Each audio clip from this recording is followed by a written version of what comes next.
त्यस्ता जाबा घिरौलाका सब्जी कसले खान्छन् होला र भन्नेहरूको लागि ल हेर्नुहोस् हामी खान्छौँ। यसरी बनाउनु पर्यो नि। टक्क लाएर सोयाबिन भिजाएर राखेको छु, यता घिरौला काटीकुटी पारेर टमाटर पनि रेडी बनाएको छु। अनि अस्ति टिपेर ल्याएको बिन पनि हरियोबाट कालो हुन लागेछ। धन्न कुया रहन्छ र आज यो पनि हालेर बिकाउँछु भनेर सोचेँ। अनि यसरी यो तेलमा जिरा फुराई वरी मजाले सुक्या खुर्सानी हालेर खार एकछिन लगाएको नानी र म त खोक्दा हैरान। त्यस पछाडि प्याज पनि हालेँ। प्याज हालिसके पछाडि एकछिन प्याजलाई बुटबाट पारेँ। अनि अब अघि भिजाएर राखेको सोयाबिन पनि हालिदिनु पर्यो भनेर मजाले निचोड्दै हाल्न थालेँ। फेरि कसैले चाहिँ यो सोयाबिनलाई डाइरेक्ट हालेर तेलमा भुट्नु हुँदो रहेछ। आफ्नो स्टाइल हो साथीहरू हुन त। तर मलाई चाहिँ यसरी 2-4 चोटि यो सोयाबिन पखालेर अनि यसरी भिजाएर ननिचारेसम्म चित्तै बुझ्दैन। अलिकति सफा पनि हुन्छ जस्तो लाग्छ। अनि म चाहिँ यसरी नै पकाउँछु। अनि अब के गर्नु छ र साथीहरू, सोयाबिन हाले पछाडि एकछिन सोयाबिनलाई भुटबाट गरिसके पछाडि रातो भइ नै हाल्छ। अनि यसरी भुट्दा भुट्दै हाम्रो सोयाबिन पनि रातो भयो। अब अलिअलि रातो भइसके पछाडि अहिलेको त्यो बिनलाई पनि एकैचोटि भुट्छु भनेर मैले चाहिँ हालेँ। हालिसकेर ओहो हरियो मटर जस्तो खत्रै हुन्छ है क्या हो घिरौला जस्तो लाग्यो मलाई।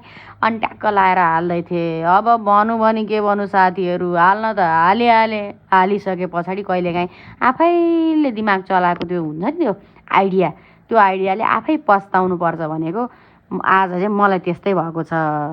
किन हाले बिन जस्तो भइ त हाले साथीहरू। खाने बेलामा त खाइ नसकेर कस्तो स्वाद हुँदो रहेछ। मेरो त फर्स्ट एन्ड लास्ट ट्राई नै भयो साथीहरू। अनि अब घिरौला पनि हालेर यसरी चलाउँदै थिएँ। अब सोच्दैछु यतिखेरसम्म त मिठो होला भनेर होइन।